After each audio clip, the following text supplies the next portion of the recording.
Hello, good evening, and welcome. Thank you for joining us for yet another edition of From the Couch Theater Presents.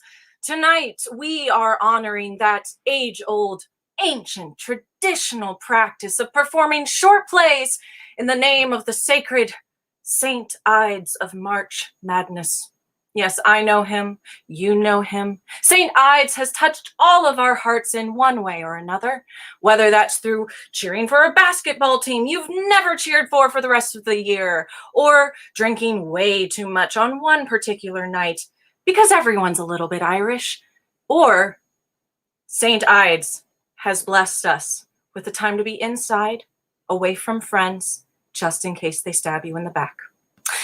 Tonight, you will see 3 short plays that have absolutely nothing to do with each other, except that they are performed by a handful of the most wonderful humans who are all a part of From the Couch Theater.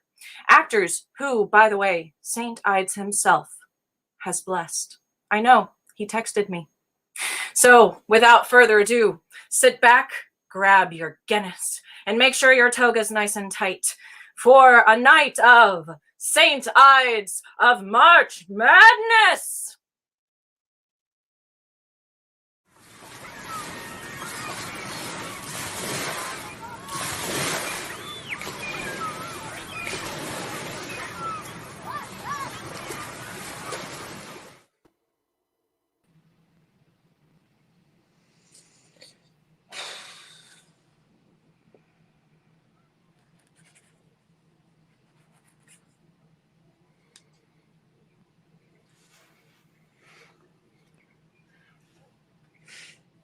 So, hello, friend. So what have I done this time? What do you mean? Putting me out here? I must have pissed you off somewhere. Or is this some sort of experiment you're doing for them again? It's not an experiment. I already know. Oh, right. You know everything, don't you? Yes. Well, variations. I know every variation of everything. Which is why I'm not surprised that you're angry with me. Yeah, well, you banished me here to your little observation deck. Banished? Well, that's a strong word for it. Or placed me here to inactively participate. You know I'm better when I'm working with you. I'm the best. You're the best I've got. Fucking right, I'm the fucking best you've got. Oh, you are, but I must say, I really wish you hadn't brought those words into existence. You wanted me to separate your little humans from the animals, help them express themselves, so now they're eloquent little shits. You do have a knack for the unconventional. You made me that way. That I did. And I love you. As you love us all. Yes. And I love you. Always have. Why? Why do I love you? That's loaded. I don't exist without you. So you love me merely out of a dependence to live? I admire you. Everything you've created, these beings, this world, this chaos. It's pretty dang cool. Do you trust me? I want to know why you sent me here. Why you've put me in a job that's beneath me. You think they are beneath you? Literally? Yes. They're little more than apes, and they're always running around flopping and scratching their balls, and the conversations are boring. Oh, sure. They're a tad clumsy, but they're my creation. They're still discovering. I mean, they were just created out of nothing. All very impressive of you.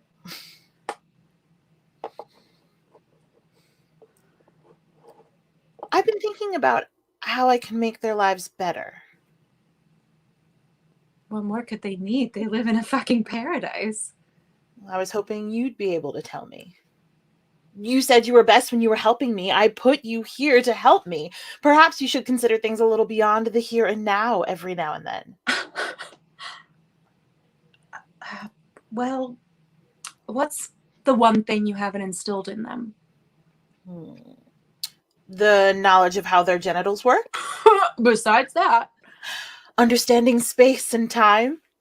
Also, something you haven't given them yet. That their planet is round. It's fear, hatred, pain, loss, physical and mental agony. The worst things one could experience. My thoughts exactly. See, you are the best. What triumph can they understand if there's no conflict for them to overcome? They're happy because I made them that way, but I want them to find true, self-contained, self-grown happiness. So we should just fuck up their lives and see how they handle it? Edgy, I like it. Though I don't know that's the best way of making them love you. That's a risk I'm willing to take. And you gotta let them roam a little more. Yes, we already have something implemented for that. I mean, yes, free will, truly awesome, because you know I'm gonna rip my hair out if I don't see a little personality in them soon. But I mean, you gotta get them out of that garden. That shit's toxic. I made sure that none of the plants are poisonous. I mean, being cooped up in paradise, knowing only the beautiful. You want them to experience hardship? Kick them out of there. Stick them in some deserts or mountains. Make them work for it. I was thinking something along those lines. And you gotta let them fuck. Seriously, they need to get dirty down there. Reproducing will occur no matter what. I mean, how they do it, that's their business. But do you think they'll be able to handle the outside world? You've built them to exist in communities and depend on each other. It's constant harmony and peace. Right, but my question is that enough? I definitely won't last. How so? Honestly, there's too much good. Go on. As they are, even with free will, they'll never defy you or each other. And they're just going to exist. But wouldn't that help them lead happy lives? They'll lead nothing but half-lives. They'll be shells of humans. Didn't you do all this so your creation can experience something real? The real isn't about perfect sunny days or group sing-alongs. The real means that there must be the other. The other. The shit, the dirt, the hard and awful and just evil. I don't know. Well, how do you propose I get them out of the garden? Open the gate and say shoo. You'll have to give them a reason. Make them feel unwanted, cast out. Something I can understand. This is everything that I've been seeing too. I wish I didn't see it. All I ever want to give them is love. They deserve it. They're my children. But you're right. If these communities of humans are meant to survive, they can't just live in peace. Fear will bring them together. Something to fight. Something to stand against. It'll make them the most amazing creatures. It'll complete them. I just don't know how you're going to do it. There are variations. They would need to be led, taken by a force of some sort, something or someone would carry that. Look, You have scrutinized most of my decisions about how to create a world for my children. I want to help you build something concrete, something you can be proud of. You have added questioning and doubt into my mind and in the minds of others very efficiently, I might add. We shouldn't be blind. We need to explore every option. You have fought me nearly every step of the way, claiming your loyalty and love. Claiming? You can provide what they need better than I ever could. You see the dark. They need you. You want me to lead them against you? This is ridiculous. I'm part of you. I am you. There's no way that kind of power could come from this place. That's not me. You'll still be you. Just much more terrible. What are you? Give me your hand.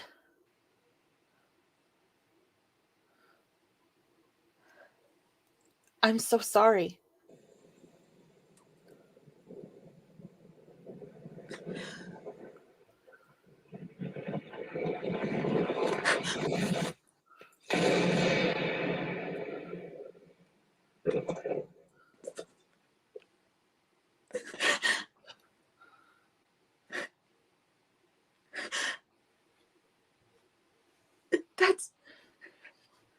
That's what you want me to. I know it's hard. I know it hurts. For all time. To be the bringer of pain and torture and just evil. You want me to be evil. Please understand, there's no other way. No. You want to do that to me? I've done nothing but be here for you, and you want to cast me out and make me carry the burden that you don't want to bear. I don't want any of this. I need you to see this. Need and want are the same thing to you. To create unity, we need conflict. Shut up! Just shut up. I understand how you feel. Understand. You are giving me the burden of being the very essence of hatred and fear, and you say that you fucking understand? You're casting me from your realm and insisting that I be your opposite, your conflict, the very thing that drives them from you. Please. Oh no, I see.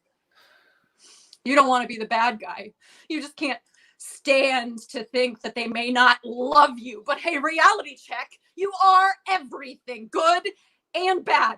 But you're just too weak to let it be on your shoulders. Just a lonely little deity who wanted someone to love them without the complications, so you put it on me. Well, you're a coward. A selfish, vindictive, evil coward. I loved you. I loved you.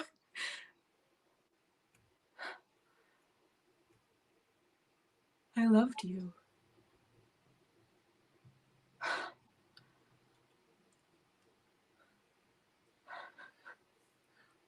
Without an ultimate evil, they will not strive for any kind of good. They need you. Once you give them free will, you will have no control over them. Or me. How do you know this will work? I don't. But that is my hope, and you're right. I don't have it in me to do it to them. Is this one of the variations you saw?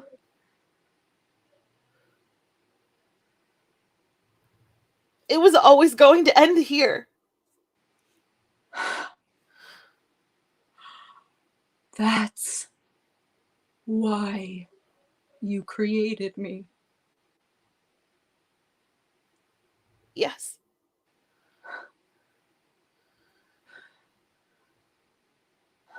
Fine. You want hatred and pain? You want rebellion and fear and evil to seep into their hearts? You want hell? I'll give you hell. And I won't be the only one. I hate you.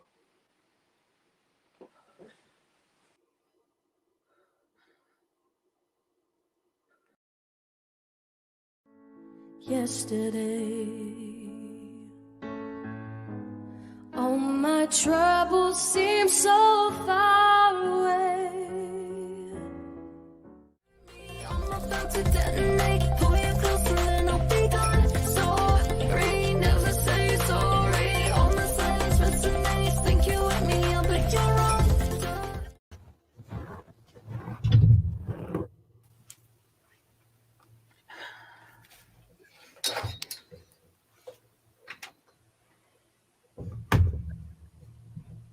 You embarrassed me this evening. Hmm? That little blonde thing. You couldn't take your eyes off of her. Who? Oh, Carla? Yeah, Carla. It was humiliating. You pretty much ignored me. Come on, she was hot as hell. Now, she is on the list. The list? You know, the list of exceptions that married people keep. But the list is reserved for unattainable people like celebrities. Do you think I could get her? Thomas! She was hot. Who is on your list? But my list is a very private thing. Come on, one of the Chris's or the Ryans. Bradley Cooper. I'll take a pass for Anthony Fauci. The scientist? He's a celebrity. The list is supposed to be for people you find sexy. Fauci's sexy. He would be your first choice if you could have anyone. Without a doubt. The only rule of a list is any celebrity, and I admire men with brains. But he is old. Are you judging my list? Isn't the list meant for hot young studs? Are you telling me who I can find attractive? Something is not right with that. Who else is on your list? Any athletes? Bill Belichick is cute. The football coach. Is there anyone on your list who isn't over 65? Are you ageist? What? No. And why are we talking about my behavior anyways? Who is on your list? Carla Hot doesn't count. They have to be celebrities. I don't see the point. Yes, that's the point. The list is limited to unattainable crushes. I don't know. Elle Fanning or Sophie Turner from Game of Thrones. Huh? I don't think either of those women are even over 25. I'm wondering what that says about you. Are you saying I'm shallow? What did you and little Carla talk about all evening? Nothing important. Just mostly people at the party. Oh, little friendly gossip, like who likes who has been where? Some of her other friends were hoping to come, but there is a psych test tomorrow, and they decided to study instead. She didn't have to study. She's in college, right? Actually, she is taking a break from college, and trying to decide if she should go back with her friends or apply elsewhere next year. I was just listening and helping her decide what to do. As your man who successfully graduated 10 years ago, I'm sure you were very helpful. I was, as a matter of fact. Is that so? Yes, she is leaning towards going to a different school. College, that is more in line with her interests. By breaking off her current commitments and running off to something new? Just like you would like to. What? You heard me. Just like you would like to. Give it all up and run away to somewhere else. I don't want to give up my job. But you will give up your wife. That is not what I said. Hey, look who I am going home with. I think this is more out of obligation than desire. I know where you would be if I wasn't here. It was just a little innocent flirtation. Anyways, she is out of my league. It was just simply an amusement. Oh, and where am I? Am I in your league? No, well, of course, yes, you are. And little Carla is playing in the majors while I ride a bench in AAA? I'll have you know that AAA players are exceptional athletes. There is no shame in playing But AAA. they are playing the majors, are they?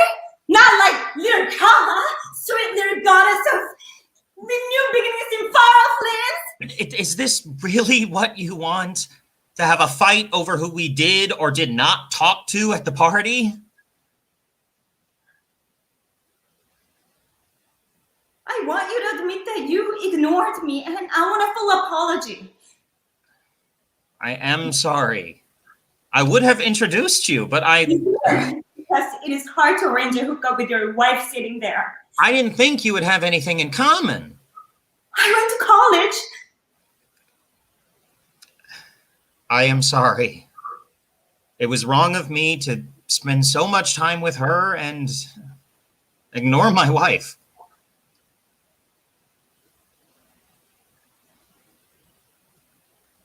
Okay.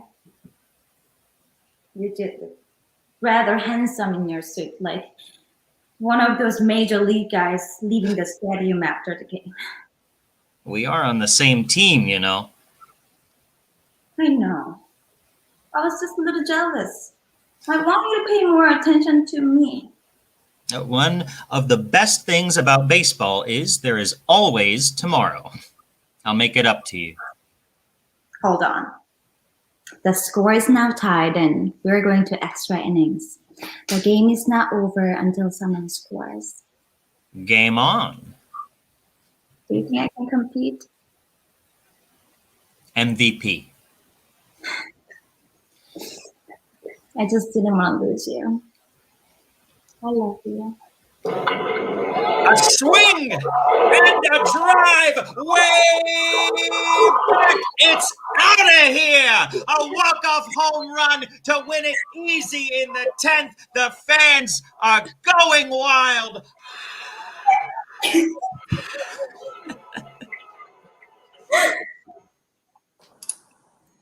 Out to the ball game. Take me out with the crowd. Buy me some peanuts and Cracker Jack. I don't care if I never get back. Let me root. I know how it feels when it's tough. We're just trying to see our people grow. Feels like more time you get it on your own. When we vibe, we have to keep it on the need to know. 'Cause people.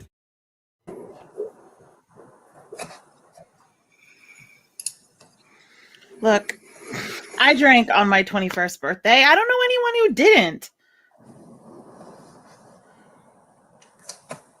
I don't drink anymore.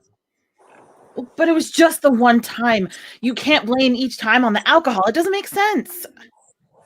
Just walk me through it.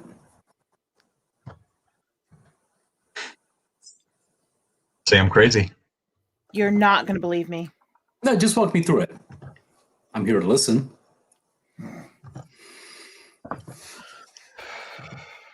It's like how when you first learn a new word as an adult, you're reading a book or a news article, and for once in your life, you come across a word you don't know, and you actually have to look it up.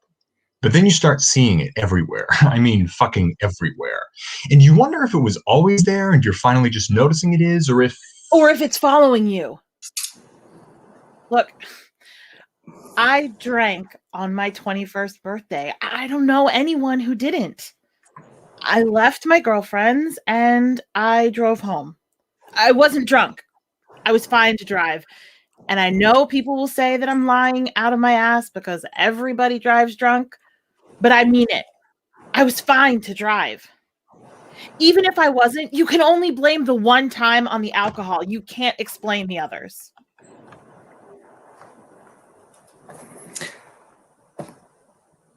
you really want to hear all of it. Why else are we here? Look, I don't want to go through this just for you to tell me I'm overthinking it or reading into shit. Is that what you think I'm gonna do? Mm-hmm. I mean, yeah. Would you give me a little credit? Just keep going. All right. On the way to my complex, there's a long stretch of road that's just nothing. Grass.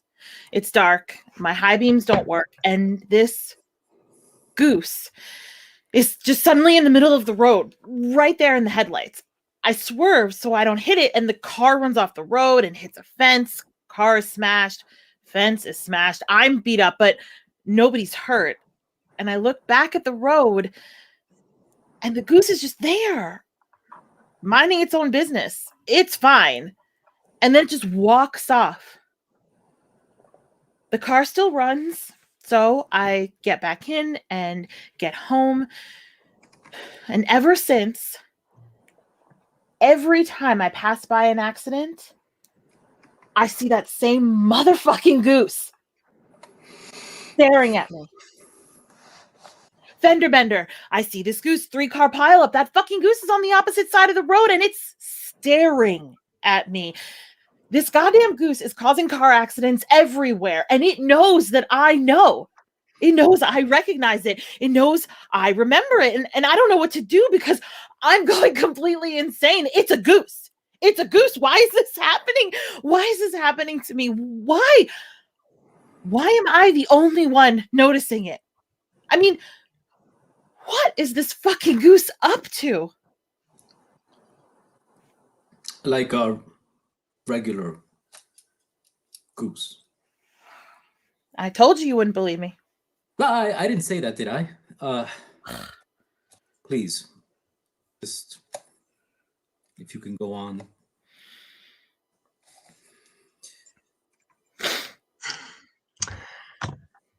I am a flight attendant. My job is travel. Smiles and travel. 2 years ago, I was at DFW. Miles away from me, mind you. We were just cleaning the plane in between flights, scrubbing the seats, spraying off brand Febreze everywhere, and I glance out the window, and there it is on the tarmac. The goose. The same fucking goose. Just staring at me with those beady little eyes, like a shark's eyes, like a doll's eyes. You ever see a goose's eyes? Yes. You mean it's The same goose. I look away and I start seeing it everywhere. Cleveland, Pittsburgh is following me. and it's just standing there.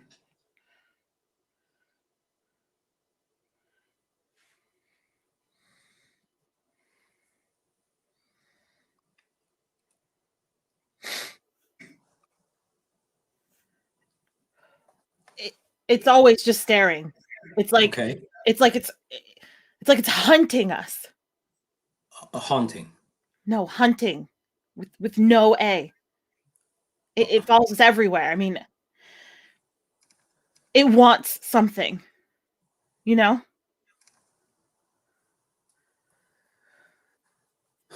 Okay. I mean, but what do you think it wants? I don't know. I mean, okay. This one time, Ty was in this hotel, right? And he woke up and he was next to a dead drifter. There was blood everywhere. Right, Ty? And then?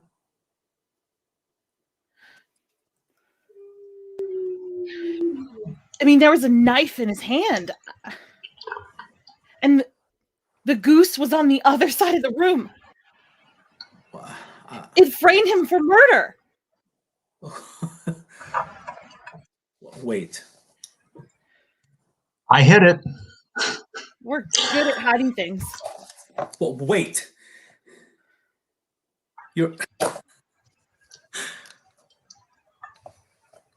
You're fucking with me, right? I told you. Told you. No. It's I believe you. No, you don't. No. Look, now hold on. Let's just. I'm not saying that I don't believe you. Okay. No, you But don't. sometimes. No, I do. Sometimes the mind can exaggerate certain moments. So my memory is just unreliable.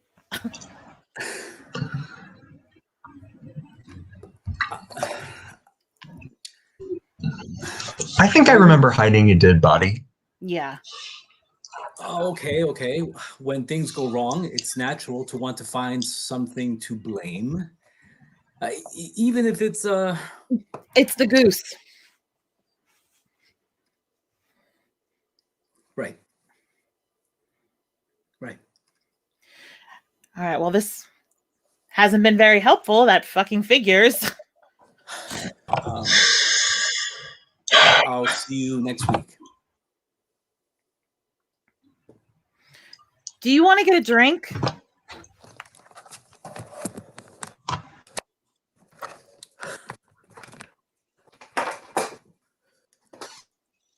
Oh, wait. He doesn't drink anymore. I forgot. Hey, honey. Hey. How was your day?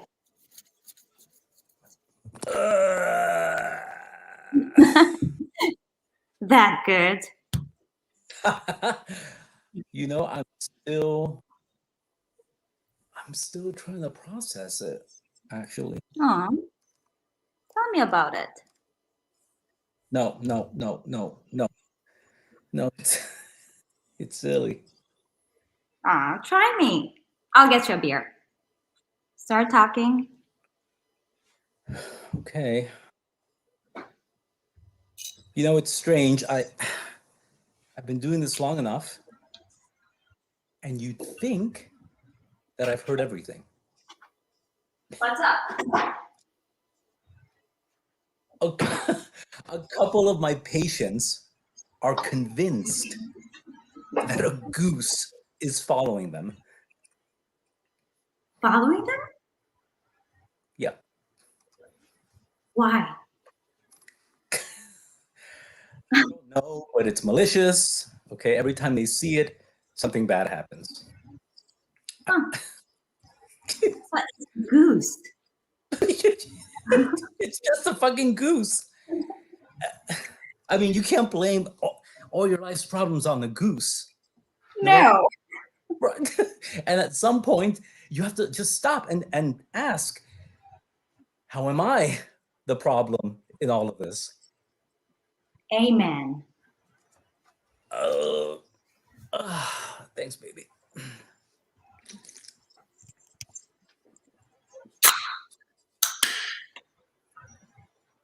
Mm. So what are you going to tell them? I don't know. I can't indulge them. What if they're right? Wait, are you serious?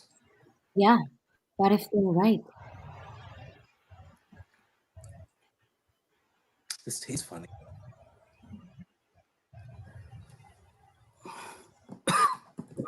What if the goose is following them?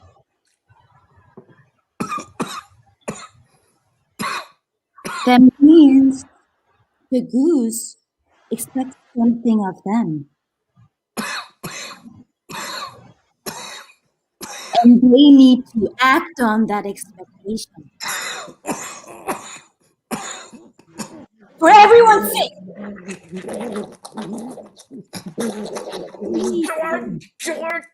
Georgie! We need to listen to the goose.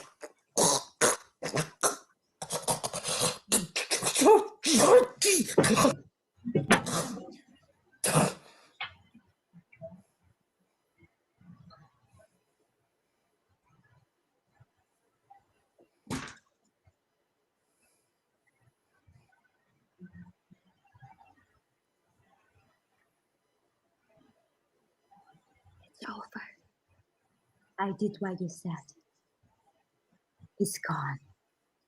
It's over now. It will never hurt anyone again.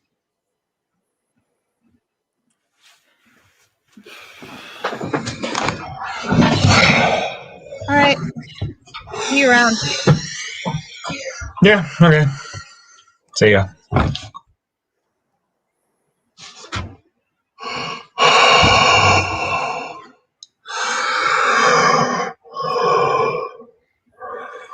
Oh my god, not again.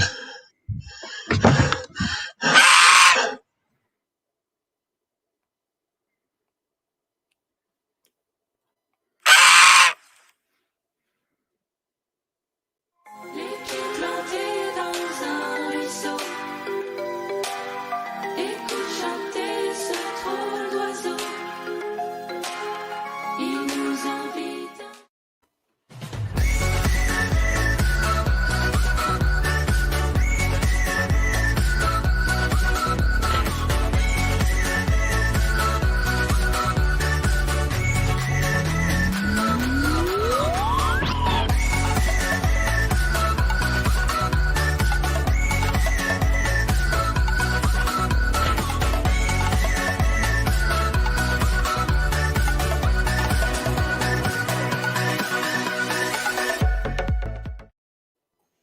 All right. That was a short and sweet show. It was everything that St. Ides of March Madness stands for.